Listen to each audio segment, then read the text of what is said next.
让我们花一点时间来提问。如果你们有写下你们的问题，可以递上来，我会回答。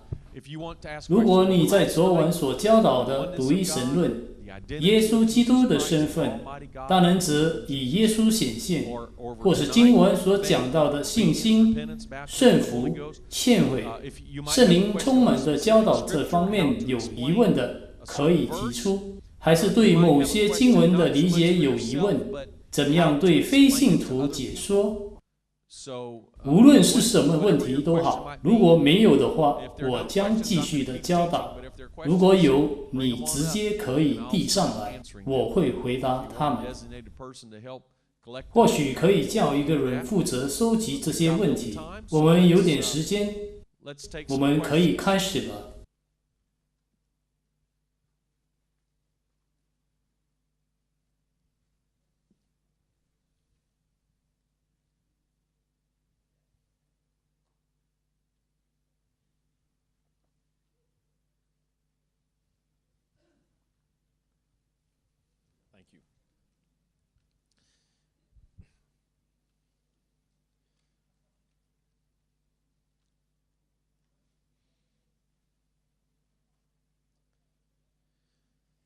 好的，让我们来看第一道问题：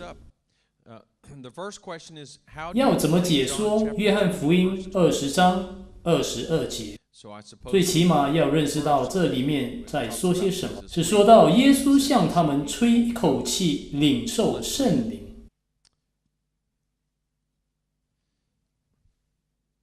约翰福音第20章22节说了这话，就向他们吹一口气，说：“你们领受圣灵。”这段经文是一个命令和预言。门徒当时还没有领受圣灵。我以约翰福音的内容来证明。我用约翰福音7章39节，圣灵还没赐下来，因为耶稣尚未得着荣耀。同样的，在约翰福音，约翰解释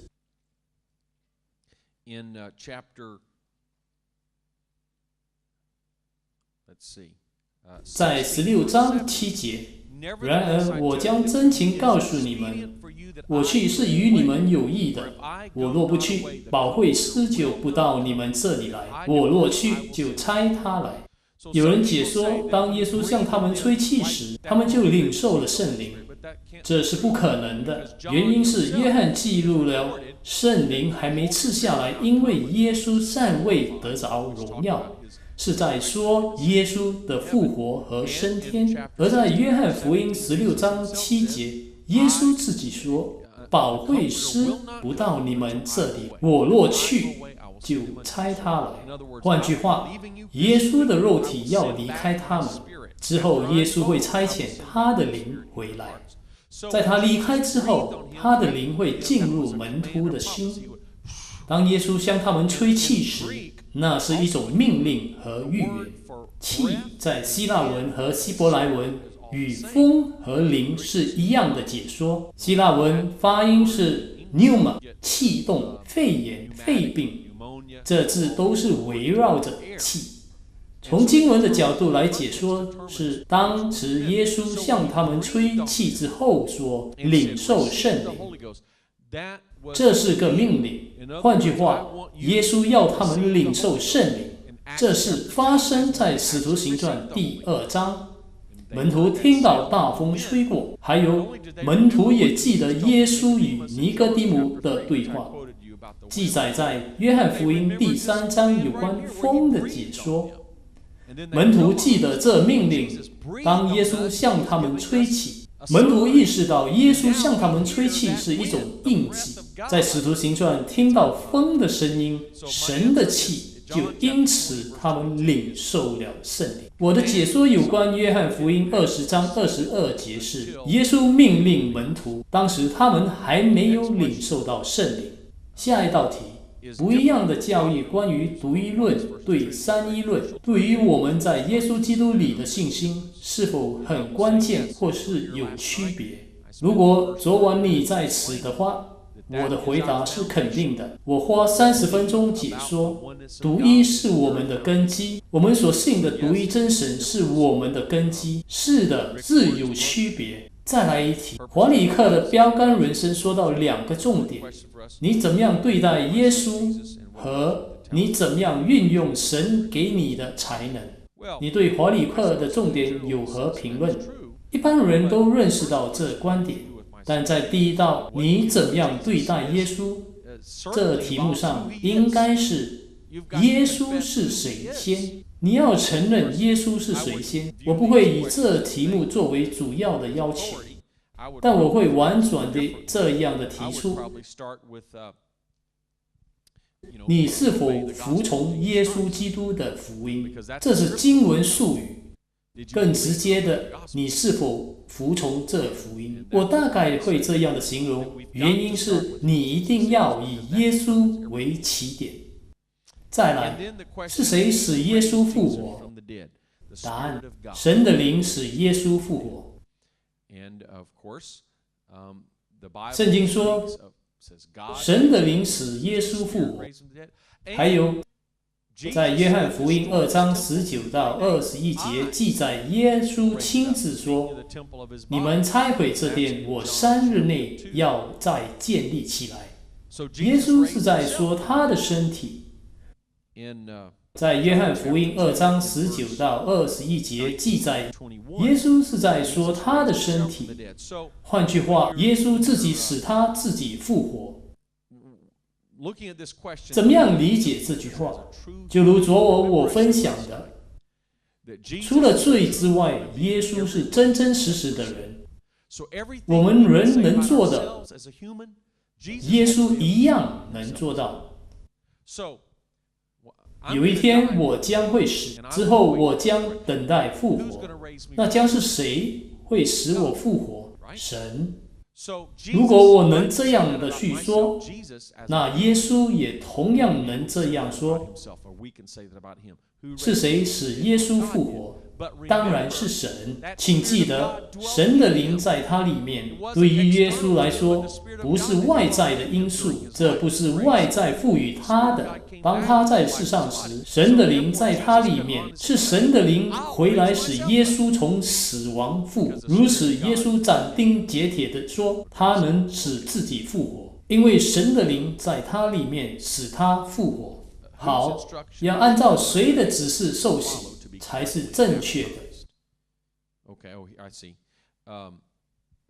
我们看马太福音28章第19节，所以你们要去，使万民做我的门徒，奉父、子、圣灵的名给他们施洗。使徒行传2章38节，彼得说：你们个人要悔改，奉耶稣基督的名受洗。提问是要听从谁的指示？答案是2个。原因是你不可选择其一，只因这2段话都在经文里，神永不改变的话语。当你说其一是对的，那另一段是错的，这意味着圣经是互相矛盾。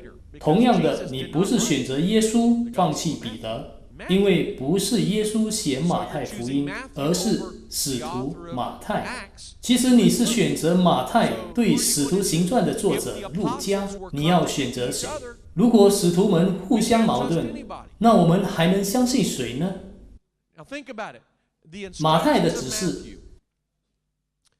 在马太福音28章19节时，耶稣对使徒们说的时候，马太与路加都在场，所听到的是一样的。但在五旬节的时候，使徒行传第2章，当彼得传讲时，马太也与彼得同在，他认同彼得所说的，完全认同。37节，兄弟们，我们当怎么死？这不是单单对彼得说的，同时也在对马太说。如果当时彼得有任何错误的话，马太肯定会提醒彼得，你说错了，这不是耶稣的教导。重点是马太与彼得都认为他们履行了神的旨意。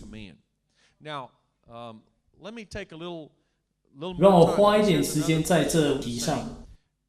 这里有一个提问与马太福音28章相关的，让我们更详细来查看马太福音28章18到20节。马太福音28章18到20节。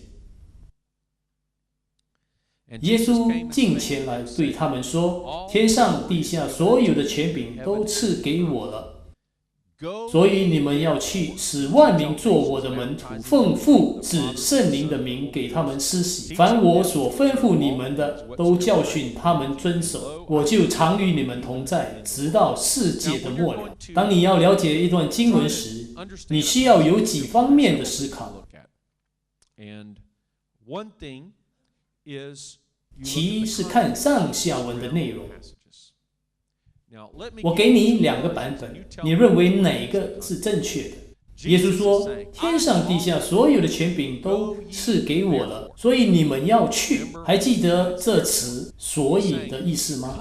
因为我已得权柄，所以我差遣你去。我要你使万民做我的门徒，我要你教他们遵守我的律法。我将一直与你同在，来帮你达成这使命。既然我有全部的权柄，使万民做我的门徒，教导他们我的律法，是我与你同工。所以我要你为他们以3个名字来施洗。这是其一的，通过这种方式来理解。我给你另一个版本，我有全部的权柄，所以我差遣你去使万民做我的门徒，教导他们我的律法。我将与你同在，如此以我的名施洗。是否看到这内容引领我们可以看到耶稣是在叙说他自己和他的名。如果你从语法去查考19节的话，的名是单数，不是多名复数，仿佛有3个人有3个名字，而是这名显示作为父、子和圣灵。我已在昨晚分享过，我就不花时间讲解这个了。再来就是你必须看经文的背景。这些领受神话语的人是犹太人，从小就被灌输只有一位神。他们从没听过3一，没听过3个，原因是这称呼是在主后200年之后才出现的。当我们读父子圣灵时，这术语产生在我们的脑海里，但门徒却没有。他们想到了什么？在几天前，约翰福音14章，耶稣说：人看见了我，就是看见了父。继续说：赐给圣灵保惠师，不撇下你们为孤儿，我必到你们这里来。门徒的脑海里明白谁是父，谁是子，谁是圣灵，所以耶稣的声明，门徒是清楚明白的。至于如何履行，是在使徒行传里出现，使徒们奉耶稣的名实现。如果这是使徒们明白而服从的，何况是我们也要明白和服从。使徒有着更高的权柄，因为他们当时在场。如有不明白，他们可以当面问耶稣；如果他们困惑，他们马上可以问耶稣。我相信耶稣会解释。那我们怎么能比使徒理解的更多呢？简而言之，这是使徒们理解的，那我们也要这样理解。这是使徒们履行的，那也是我们履行的。实际上，当你看有关大使命的所有经文，在马太福音28章18到20节，这不是唯一的版本，还有马可福音16章15到20节，信而受洗的必然得救，信的人必有神迹随着他们，就是奉我的名赶鬼。马可记载受洗是奉我的名，就是耶稣的名。另一个记载大使命的是在路加福音24章47到49节，人要奉他的名传悔改，赦罪的道。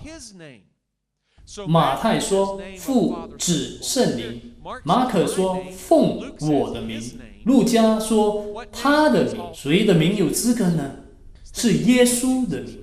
我会这样的回答，我们要服从耶稣的话。要怎么样服从？使徒们在使徒行传2章38节所讲的就是榜样。例如，我差我儿子到我朋友的店买东西，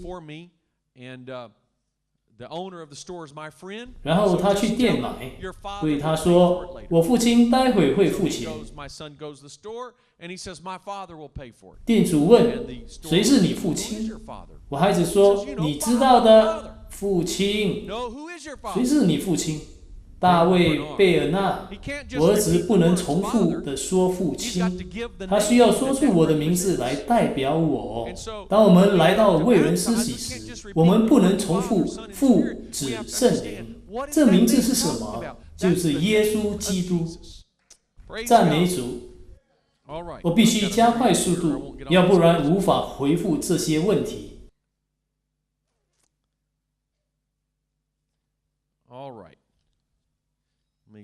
Take care of the ones that. All right. This one. 这一题我相信昨晚我已回复，但我在此略微重复。Go through it again. 怎么样理解约翰福音14章23节？约翰福音14章23节，耶稣回答说：“人若爱我，就必遵守我的道。我父也必爱他，并且我们要到他那里去，与他同住。”为什么耶稣说我们要到他那里去？是到父还是子？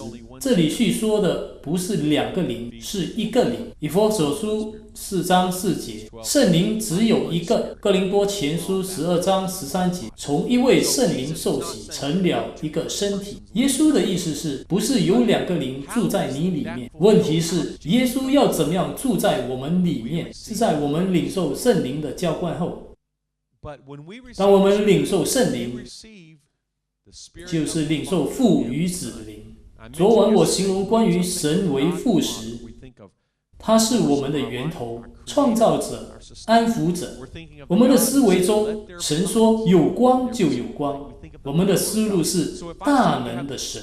如果我说你有父的灵在你里面，我们会联想到神的能力。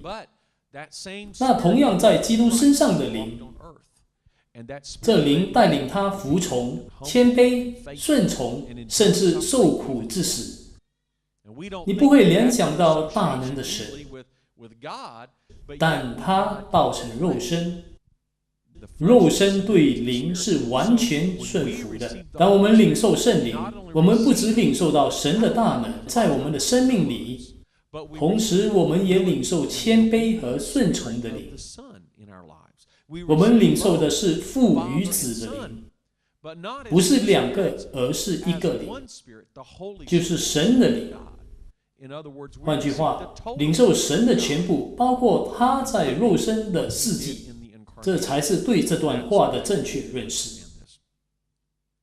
再来一题。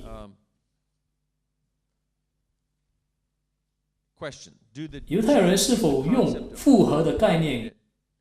关于 Eka 在 Shama 里面，让我解释。Shama 是在申命记6章4节，犹太人信仰的宣誓。以色列啊，你要听，耶和华我们神是独一的主。有些人说独一的主，这独一在希伯来文是 Eka， 他们解释说这是复合统一。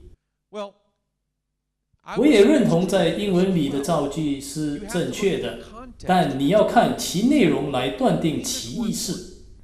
一在英文里的意思是数字的开始，我们数1、2、3。如果我说只有一个人坐在那，从数学理论是肯定1。但如果我与朋友是合一，或我妻子与我是合一的，是表示联合或合一。就因此，这一的定义会改变其意思，取决于它的内容。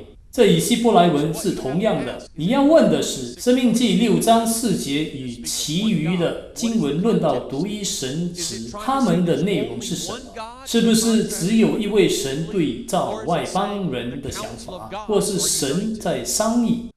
这里申命记6章4节说：“以色列啊，耶和华我们神是独一的主。”对照之下，这经文要建立和巩固敬拜真神与假神的不一样。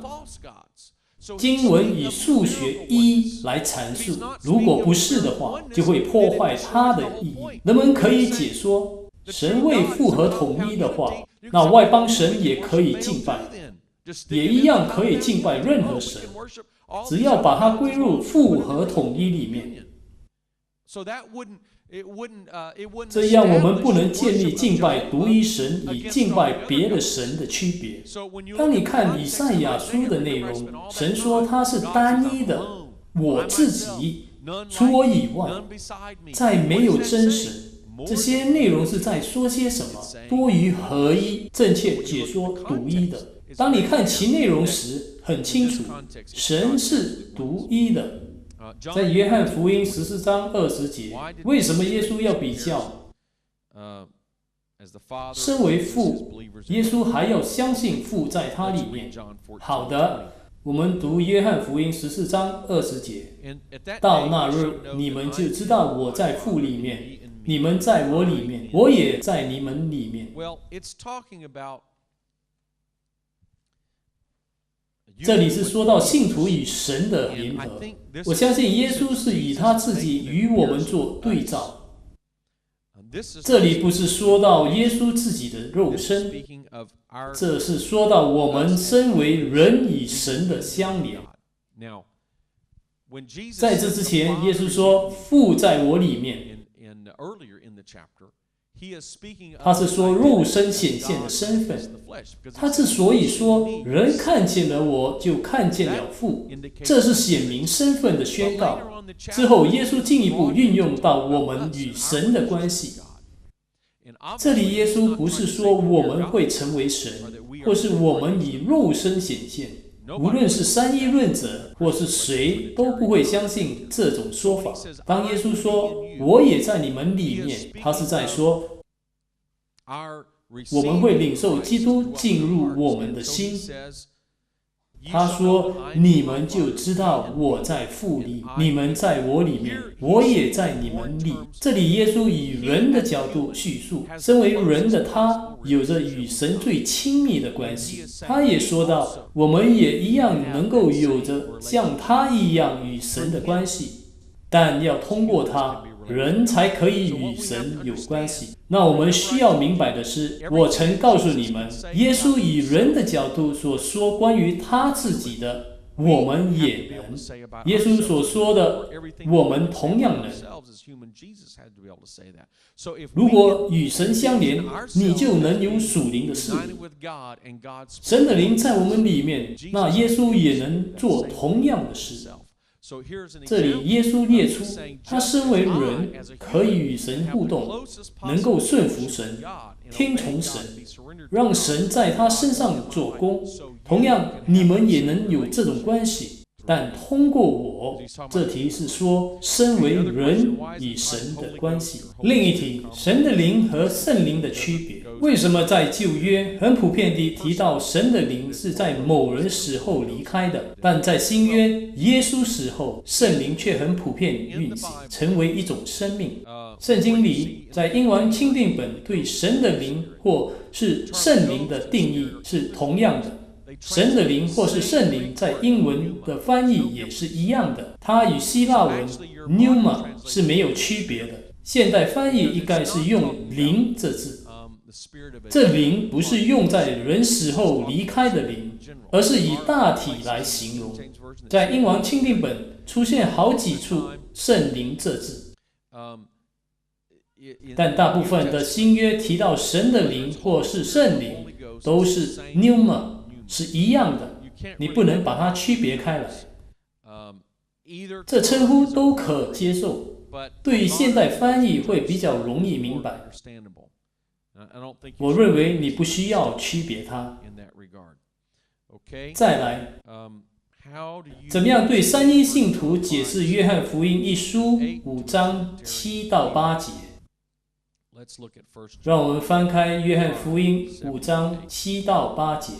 有人解说这章节是没有记载在现代翻译里，它不在原文里，而是后来加上去的。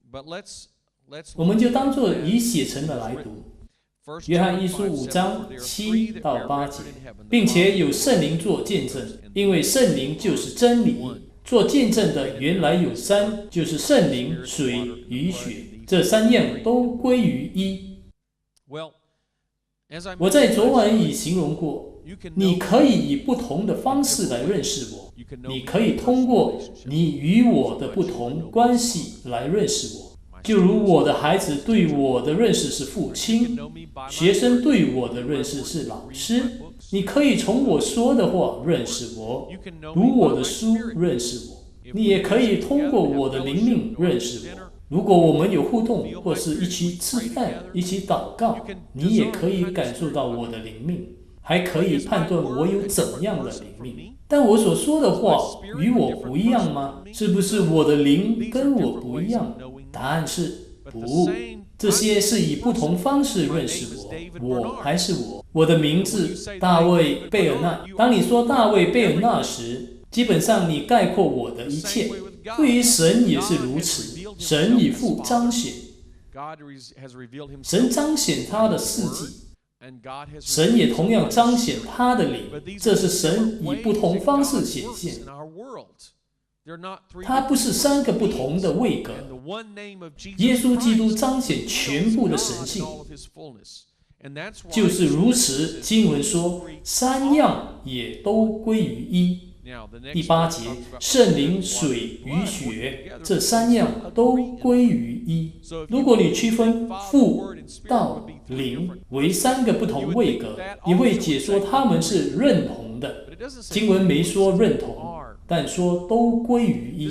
其实这是唯一一处与神相关有提到三这个字的经文。但我昨晚列出很多经文有关独一与神的关系，有超过50多段经文论到圣洁的一位。只有这一节经文说到有三都归于一，这里的重点还是论到独一的理论。好的，让我继续。既然独一论在圣经中是那么明显、简单和重要，为什么这些查考圣经的神学家和三一论者没有看出来呢？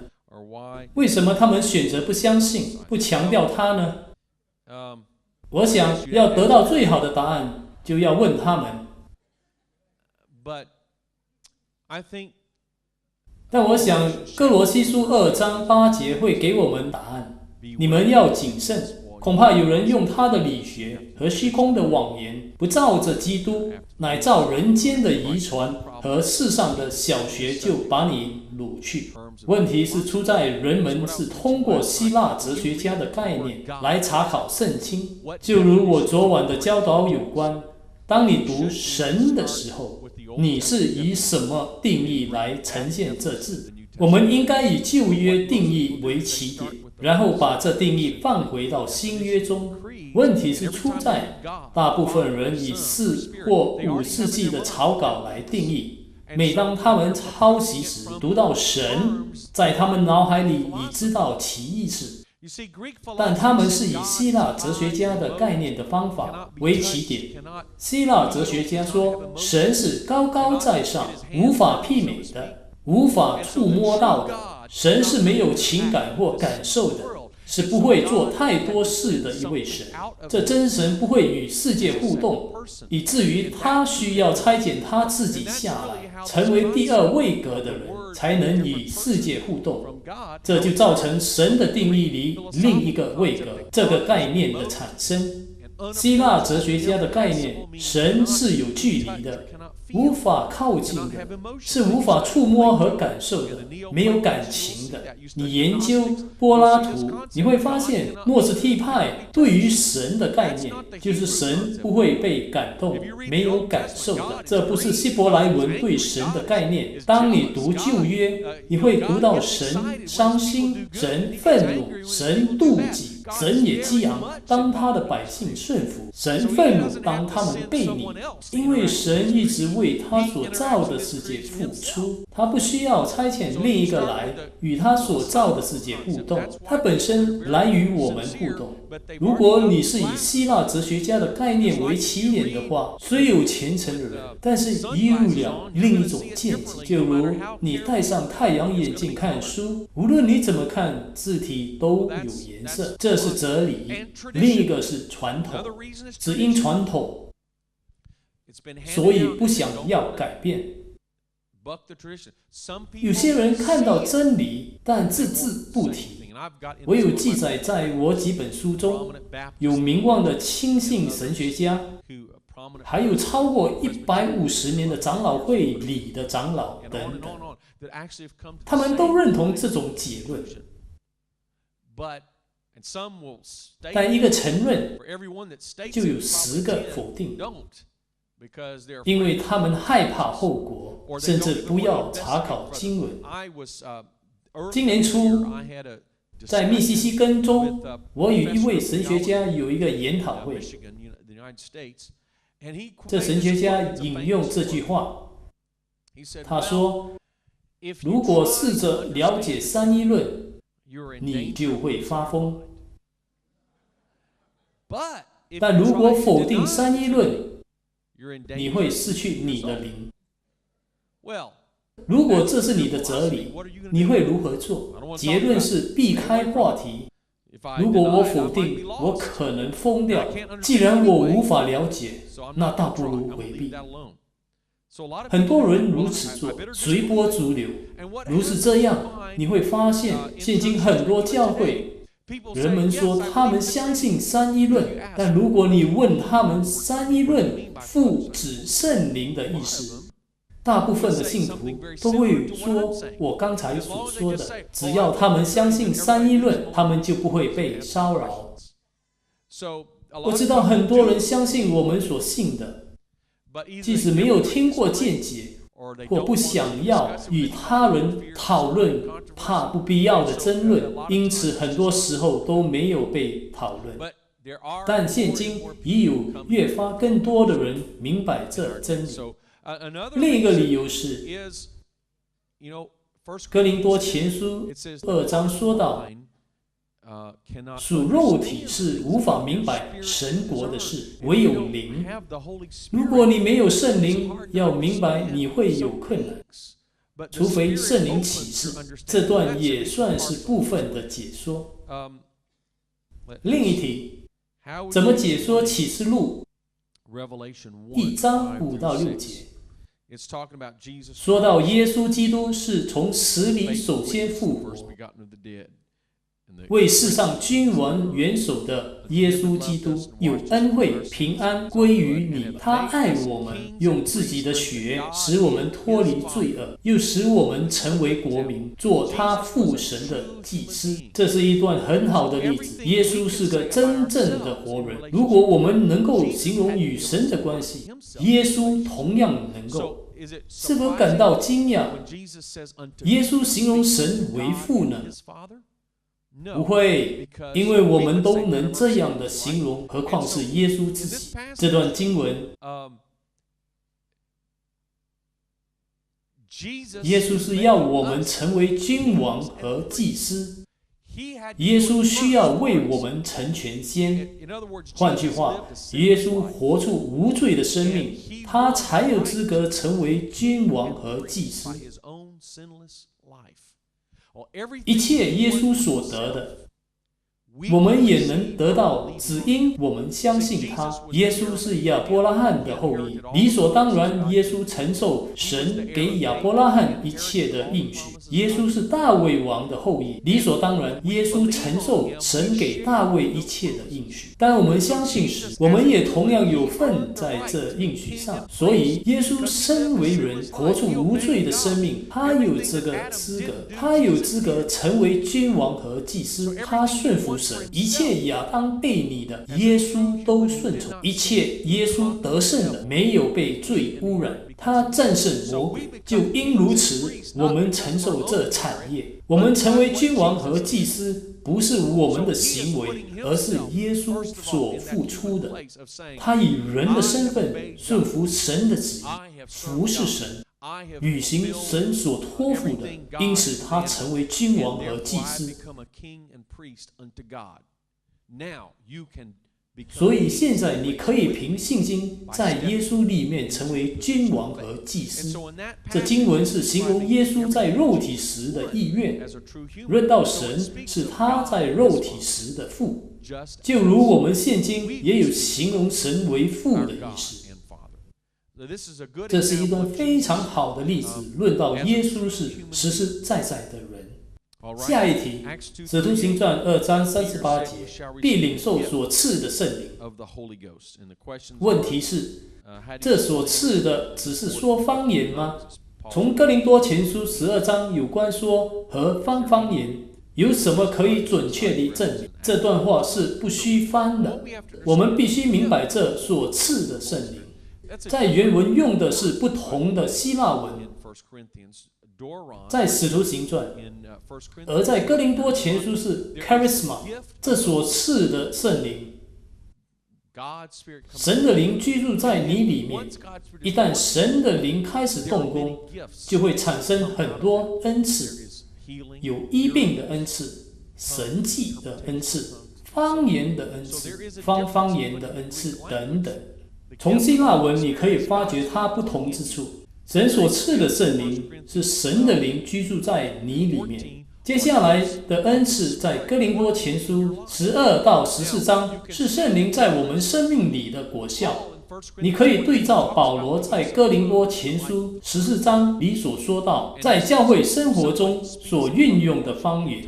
保罗说，如果在公开敬拜场所所运用方言，你要祷告有方言的，若没有人翻，就当在会中闭口，最好是有2个或3个可翻讲道或方言的。在教会里有次序的原因，是为了造就大家。如果没有方言的，那就要闭口，只对自己和神说就是了。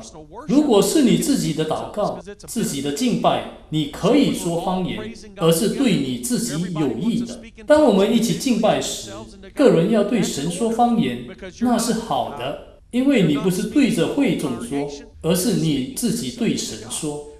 保罗解释，如果你有预言要给会众，那你所说的预言需要听得懂的语言，或是有方言的。至于使徒行传里的五旬节时，有120个信徒领受圣灵，他们没有等候方言的，原因是他们在领受所赐的圣灵。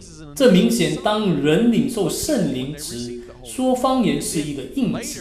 之后，信徒继续在他们个人的祷告生命中操练方言。有时他们也会在会众说方言，如此他们必须按照哥林多前书的次序运行。在使徒行传，你找不到这些次序，原因是这段经文不是叙说在会众敬拜时所赐的方言的恩赐，而是领受所赐的圣灵。再来，使徒行传7章55到56节，让我们翻到那。这个问题很好，是说到史提反被石头打。使徒行传7章55节，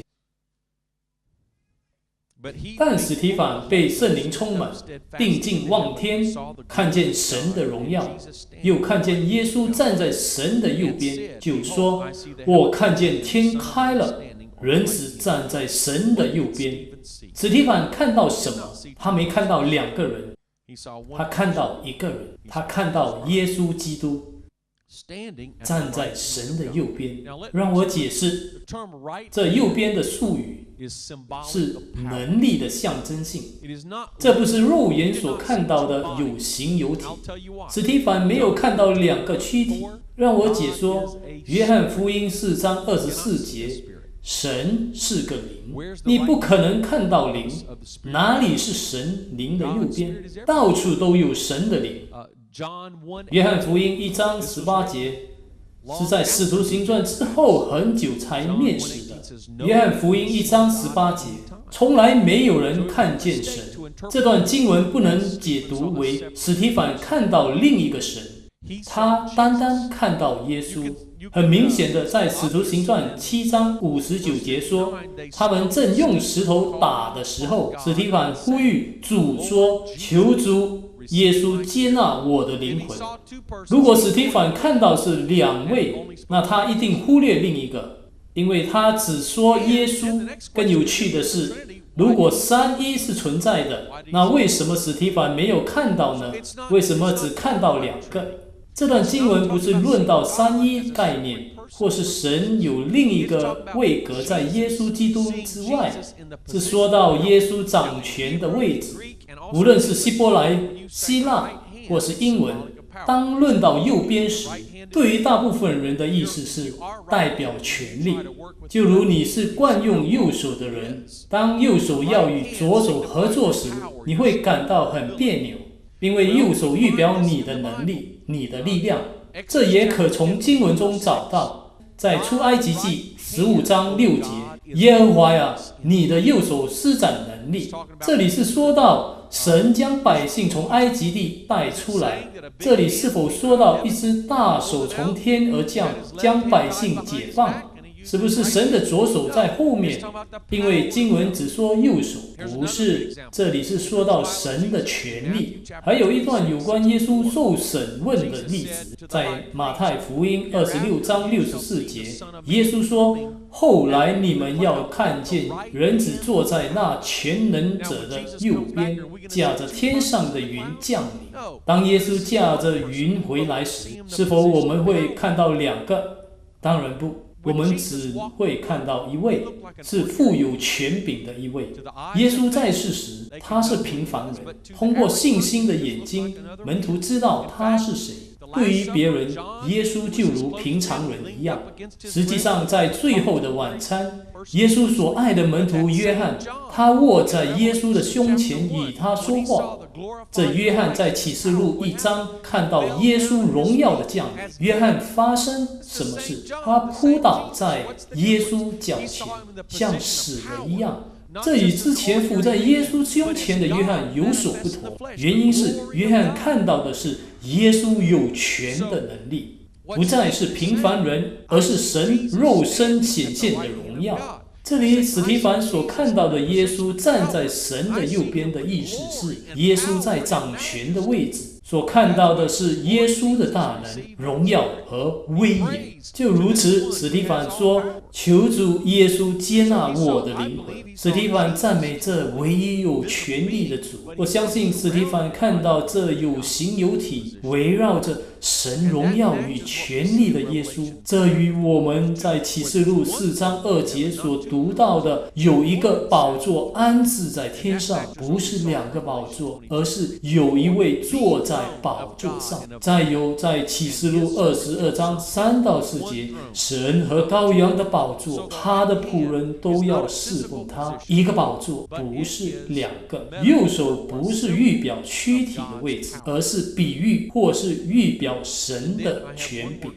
这里有一道题，以西结36章25节。Which is talking about sprinkling. 是关于洒水。以西结书36章25节，我必用清水洒在你们身上，你们就洁净了。我要洁净你们，使你们脱离一切的污秽，弃掉一切的偶像。我相信洗礼是浸泡式，但这段经文是什么意思？这段经文不是按着它文路的意思。以西结是引用旧约的礼仪，用水或是血洒在祭物身上的。以西结以这样的方式与百姓立约，而不是以受洗有具体的关系。以西结引用这类似有关神洁净百姓的污秽。我们都明白，在新约的受洗是完全的浸泡，原因是耶稣的榜样。在马太福音3章16节，从水里上来。在使徒行传8章36节，太监的受洗，腓力和太监2人同下水里去。再来是罗马书6章4节，借着洗礼归入死，和他一同埋葬。明显的，洗礼是以浸泡的方式，如经文所说，和他一同埋葬。这是新约给我们启示如何正确的方式洗礼。洗礼是希腊文叫 baptizo， 意思是完全浸泡、完全浸入。其实这原文没有改变，它是直接从希腊文抄写成为英文。如果是要翻译的话，就会以耶稣的名完全浸泡，完全进入施洗。这个原文的字没有翻译过来，而是直接从希腊文抄写成为英文，因为这是基督徒的仪式，有独特的性质。这简短的小节，希望会给你解答。我相信你们还有很多问题，但因着时间的关系，让我做总结。迟一些，我会给你们要点，怎么样的正确解说经文。有一个要点是要正确明白经文的含义，一般上是在经文的上下文。另一个要点是看同类似的经文段，因为整本圣经是神的话语，原则上是以经解读，以经解经。一段经文会照亮另一段经文，一段清楚的经文会帮助你解读另一段难明白的经文。当你把它们放在一起时，你会很清楚、很明确的和一致性的答案。我们不可自我认为经文之间会有互相矛盾，这会表明圣经有缺陷。我们要认同某些经文肯定有它解说的地方。